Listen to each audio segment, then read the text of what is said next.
Media چلانے والے ہم لوگ، اخباریں نکالنے والے ہم لوگ، سارے پراپرٹیز کے کام کرنے والے ہم لوگ، غلط گورنمنٹ چلانے والے ہم لوگ، تربیت نہ کرنے والے ہم لوگ، اور آج کوسچن بھی ہم کرتے ہیں کہ ان کی تربیت کیسے کرنی، بھی ہم نے کرنی تھی نا. تو میں نے تو اس لیے شروع میں کہا تھا کہ اللہ رحم کرے اس نوجوان نسل کے جو ہمارے ہاتھوں اس طرح کے ٹوٹے پھوٹے ملک میں پیدا ہو گئی ہے. میں تو اس چیز پہ حیران ہوتا ہوں کہ لوگ اس بات پہ کیوں پریشان ہو جاتے ہیں کہ جی نوجوان نسل تباہی کر رہی ہے، ہمارے ملک کا کیا بنے گا، یہ باغ ڈور کس کے ہاتھ میں جا رہی ہے. بھئی دیکھیں، آپ نے جو نوجوان نسل کو دیا ہے اس نے آگے وہی لے کے چلنا ہے، وہی لے کے جا رہی ہے. وہ ہم نے اس دنیا، یہ دنیا ہمیں ملی تھی، میری نسل کو ملی، مجھ سے پہلے میری پہلے والی نسلوں کو ملی. ہم نے اس دنیا کو جو بنا کے ان کے ہاتھ میں تھمایا ہے وہ آگ کا ایک گولا ہے، وہ جل رہا ہے ان کے ہاتھ میں. اٹامک بلاسٹ ہے، وارز ہیں، بھوک ہے، ننگ ہے، افلاس ہے، بے حیائی ہے، فحاشی ہے، ڈپریشن، انگزائٹی، تناؤ کے انتہا ہو چکی تناؤ کی. اور اس تناؤ والے دور میں بچے پیدا کر رہے ہیں. بچے پیدا کرنے کے بعد ان کو ایسے اسکولوں میں پھینک رہے ہیں جن کو دین اسلام سے کوئی ٹکے کا واسطہ نہیں ہے، پتہ ہی نہیں. دیکھیں آپ کا اسکولنگ سسٹم سکھا کیا رہا ہے، اسلامیت پڑھا دیتے ہیں مگر اولاد دینے نا. ایسے ہی ہے. کر کیا رہے ہیں کہ اسکولنگ سسٹم کا جتنا بھی فوکس ہے وہ سارے کا سارا فوکس انسان کو کمرشل بنانے پہ ہے، اس کو پیسہ کمانے کی مشین بنانے کے اوپر ہے. آپ ڈاکٹر بن رہے ہیں بچے، انجینئر بن رہے ہیں بچے، آئی ٹی ایکسپرٹس بن رہے ہیں بچے، دین کے عالم کیوں نہیں بن رہے اسکولوں سے؟ اور یہی الٹا حال آپ دیکھ لیں مدرسوں کا ہے کہ ان کا سارا فوکس بچے کو مذہبی عالم بنانے کے اوپر ہے، مفتی بنانے کے اوپر ہے. بھئی وہاں پہ انجینئر کیوں نہیں بن رہے، وہاں پہ ڈاکٹر کیوں نہیں بن رہے؟ بائی ریلیجن ہماری زبان عربک ہے، مدر لینگویج کسی کی پنجابی ہے، کسی کی سندھی ہے، کسی کی بلوچی، کسی کی کچھ ہے، کسی کی کچھ ہے، پشتو ہے. نیشنل لینگویج ہماری اردو ہے، سلیوری لینگویج ہماری انگلش ہے، اور ہم اتنی زبانوں کے درمیان میں پھنسے ہوئے ہیں. ہمیں تو سمجھ ہی نہیں آتا کہ ہم نے کس سے کیا بات کرنی ہے، پڑھنا کیا ہے، بولنا کیا ہے. اب اس طرح کی صورتحال کے اندر آپ ینگ جنریشن کو پروان چڑھا رہے ہیں، اور پروان چڑھا کے اس کے اوپر آپ ہر قسم کا غلیظ دباؤ ڈالتے ہیں. پیسے بھی کما، چنگا بندہ بھی بن کے وکھا، اللہ نو بھی راضی کر، سانو بھی راضی کر، تے آپ بھی ٹھیک رہے. اب پرابلم یہ پڑتی ہے کہ ایک بچہ اسکولنگ سسٹم سے نکلا ہے، وہ کمانے کے لیے آگے گیا ہے، آگے کروڑوں کی باتیں ہو رہی ہیں، ولاگز ہو رہے ہیں، ایمیزون آیا ہوا ہے، ای بے آیا ہے، والمارٹ آ گیا ہوا ہے، مونیٹائزیشن شروع ہو گئی ہے، یوٹیوبرز آ گئے ہیں، سارے بیٹھے ہوئے ہیں اور وہ بتا رہے ہیں ہم کروڑ کما رہے ہیں، ہم 2 کروڑ کما رہے ہیں. اب بچے کے سر کے اوپر پریشر آپ کیسا، وہی چیزیں باپ دیکھ رہا ہے، وہی چیزیں بیوی دیکھ رہی ہے، وہی چیزیں لڑکا دیکھ رہا ہے، وہی چیزیں لڑکی دیکھ رہی ہے. تو دباؤ تو پوری قوم کو پڑا ہوا ہے. قوم کی حالت یہ ہے کہ نہ تو ہمیں لیڈر کے نام پہ کوئی بندہ بھی اثر ہے، نہ ہمیں علماء کے نام پہ کوئی ایسا عقل مند آدمی بھی اثر ہے جو ہماری رہنمائی کر لے، ہمیں صحیح چیز کے ساتھ پہنچا دے کہ بھئی یہ والے معاملات ہیں، ان سے بچنا ہے، ان سے نہیں بچنا. ہر جگہ پہ ایک کنفیوژن پائی جا رہی ہے. اس کنفیوژن کے اندر برین ڈرین ہو رہا ہے، ہر طرف سے برین اٹھ کے باہر بھاگ رہا ہے. یہ وہی قوم ہے، یہ وہی ینگ جنریشن ہے جس کا آپ گلہ کر رہے ہیں میرے سے. یہ بھاگ رہی ہے آپ کو چھوڑ کے، یہ لعنت ڈال کے بھاگ رہی ہے کہ کس ملک میں پیدا ہو گئے ہیں، کن کے گھروں میں پیدا ہو گئے ہیں، نہ یہاں پہ روٹی ہے، نہ یہاں پہ تعلیم ہے، کچھ پتہ نہیں لگ رہا کدھر جانا ہے کدھر نہیں جانا ہے. اس طرح کے بچوں کے بارے میں یہ سوال کیا جاتا ہے کہ ان کی تربیت کیسے کرنی ہے.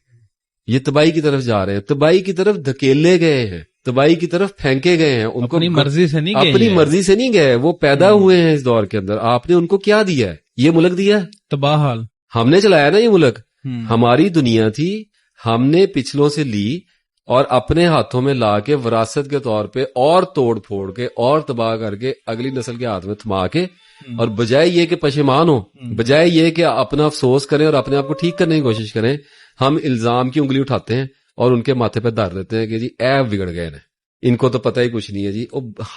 We are responsible. دوسروں کی طرف انگلی اٹھانے کی بجائے اپنی طرف بندہ اٹھا لیں. تو ایک بات کے بارے میں تو بے فکر رہیں کہ وہ دنیا ان کی دنیا ہے. اب آپ یہ ذہن میں رکھ لیں کہ اب یہ دنیا نئی نسل کی دنیا ہے، نئی نسل کی دنیا. ان کا جدھر دل چاہے گا نا یہ انہوں نے لے کے جانی ہے آگے. ہم اس کو نہیں روک سکتے. اگر ہم نے اس کو روکنا ہوتا تو ہم اس کو روک کے ٹھیک کر کے ان کے ہاتھ میں تھماتے.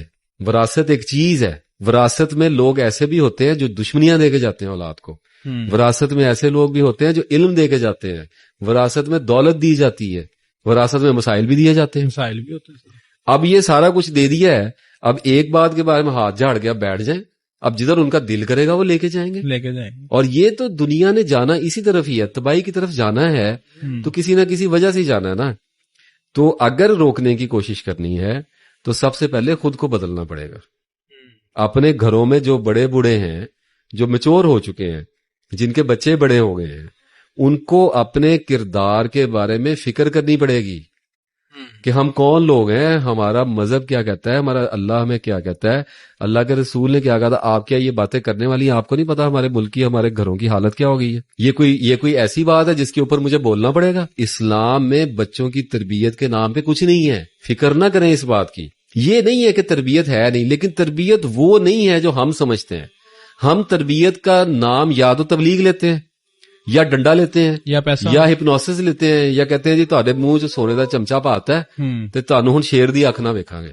یہ ایک نان سینس ہے. تربیت کیا کرنی ہے؟ بیٹھ کے ان کو لیکچر دینے ہیں اولادوں کو, خود جھوٹ بولنے ہیں, خود بڑی بڑی گاڑیاں لینی ہیں, کوٹھیاں بنانی ہیں, سوسائٹیاں کاٹنی ہیں, خود کرپٹ حکمرانوں کو ووٹ دینے ہیں, خود اپنے کریکٹر کے اوپر کوئی بات نہیں کرنی. مناسب روک ٹوک کی کوئی اس میں کوئی بات نہیں ہم کر رہے. ظاہر ہے بچہ آوارہ گردی اس کو روکنا پڑے گا, بچوں کو اچھا برا سمجھانا پڑے گا, لیکن جو اسپیکٹ کام کرے گا وہ آپ کا اپنا کریکٹر ہے. اگر آدمی کا کریکٹر ٹھیک ہو رہا ہے, سب سے پہلا آبزرور آپ کی بیوی ہے اور آپ کا بچہ ہے, تو بچوں کی تربیت کی, ینگ جنریشن کی تربیت کی فکر کرنے کی ہمیں ضرورت نہیں ہے, خود بخود ہو جائے گی. اتھارٹی نہیں ہے ہمارے پاس. میں بار بار یہ بات کرتا ہوں کہ وی آر ناٹ آتھورائزڈ. میں اگر پورن دیکھتا ہوں میں اپنے بیٹے کو روک سکتا ہوں, لیکن اس کے باوجود روکوں گا کیونکہ اچھا برا سمجھانا تو جی میرا فرض ہے, کیونکہ میں لیڈر ہوں.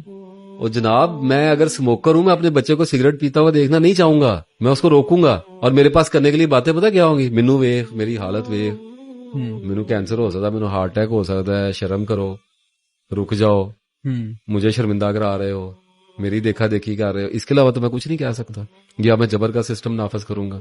دو ہی باتیں ہوں گی نا. بالکل. اگر میں نے سگریٹ بچوں کے ہاتھ میں نہیں دینا تو مجھے سگریٹ چھوڑنا پڑے گا. اگر میں سگریٹ چھوڑوں گا, ان کی ہیبیچول پیٹرن کے اندر یہ بات داخل ہونے سے پہلے اگر پکی ہوگی تو پھر تو ہو گئی. اگر میں چھوڑ دوں گا تو بچے اڈاپشن میں نہیں جائیں گے. 90% چانسز ہے, چانسز آر ویری ہائر کہ نہیں ہوگا خراب. پھر بھی کسی کے مقدر میں لکھا ہے تو ہم تو نہیں نہ روک سکتے. اسی طریقے سے اگر میں جھوٹ بولنے سے پرہیز کر رہا ہوں, اگر میں لوگوں کے بارے میں چگلی نہیں کرتا, اگر میں لوگوں کے ساتھ دھوکہ دہی نہیں کر رہا, تو میرے بچے میری گفتگو سے, میری بیوی کے ساتھ میری باتوں سے, میرے دوستوں کے ساتھ میرے تعلقات سے, میرے ماں باپ کے ساتھ تعلقات سے, میرے افکار سے آہستہ آہستہ انسپائر ہونا شروع ہو جائیں گے. بالکل. اپنے بچوں کو, اپنے گھر والوں کو آہستہ آہستہ آدمی کو چاہیے کہ انسپائر کرنے کی کوشش کرے. اسٹرگل اس چیز کی نہ کرے کہ انسپائر کرنا ہے, اپنے کردار میں لگا رہے بہتر کرنے میں. اگر کردار بہتر ہوئے گا تو اللہ اتھارٹی دے دے گا, اللہ اتھارٹی دے دے گا تو لوگ آپ کے پیچھے چلنا شروع ہو جائیں گے. تو اب جو ینگ جنریشن کا بیڑا گرک ہونا تھا وہ ہو چکا ہے. اب یہ جدھر کو گھوڑا بھاگ نکلا ہے نا, اب اس کو اللہ کے سوا کوئی نہیں روک سکتا, اور اس کی رکاب میں ہمارا پاؤں پھنسا ہوا ہے اور ہم اس کے ساتھ گھسٹ رہے ہیں. نہیں, انہیں تباہی سے بچایا کیسے جا سکتا کوئی دیر از نو وے. دیکھیں نا, ایک گھوڑا کھڑا ہوا تھا, آپ نے اس کو چابک مار دیا ہے. وہ شیر ہے, پتہ میں اس کو نہیں دہرانا چاہ رہا, جو لوگ سمجھدار ہیں سنا ہوگا. اب وہ لے کے, اب وہ اٹھ کے بھاگ پڑا ہے, آپ اس کے اوپر ہی نہیں بیٹھے ہوئے. میں نے آپ سے وہی بات کی نا, اب اس کو ایکسپلین, آپ کا صرف پاؤں پھنسا رہ گیا اس کی رکاب کے اندر, وہ آپ کو لے کے گھسٹ رہا ہے, وہ بھاگی جا رہا ہے, آپ اس کے ساتھ ساتھ جا رہے ہیں. اب وہ جدھر مرضی آپ کو لے جائے. ایک ماں باپ نے اپنے بچوں کی پرورش رزق حرام سے کی ہے, وہ بچے ہو گئے بڑے, اب وہ بچے بڑے ہو کے جو مرضی ان کے ساتھ کرتے پھرے, ایسے ہی ہے, وہ ان کی ڈسپوزل پہ ہے. اس معاملے میں اگر کوئی چکنی چپڑی بات کر دوں, کرتے رہے تربیت, اچھی بات کہنی چاہیے, میں یہ تو نہیں کہتا کہ رک جانا چاہیے, روکتے رہے. اب بات ہے کہ خود قرآن پڑھا نہیں ہے کبھی کھول کے, بچوں کو ڈنڈے مار مار کے, ہاں قاری صاحب بیٹھے ہیں پڑھ لو, قاری صاحب بیٹھے ہیں پڑھ لو. تو یہ جبر کا سسٹم کیا ہے سوائے نفرت پیدا کرنے کے, اور کیا پیدا کرتا ہے یہ. تو میں نے جس روٹ کے اوپر بات کی ہے, اس روٹ پہ آج نہیں تو کل, ہماری نسل کو نہیں تو ہماری اگلی نسل کو, اور وہ نہیں تو اس سے اگلی نسل کو, کوئی نہ کوئی تو اس پہ آئے گا, اور جب آئے گا تو اس کے بعد معاملات ٹھیک ہونے شروع ہو جائیں گے. اس وقت تک کے لیے دلی دور ہے, اس کو برداشت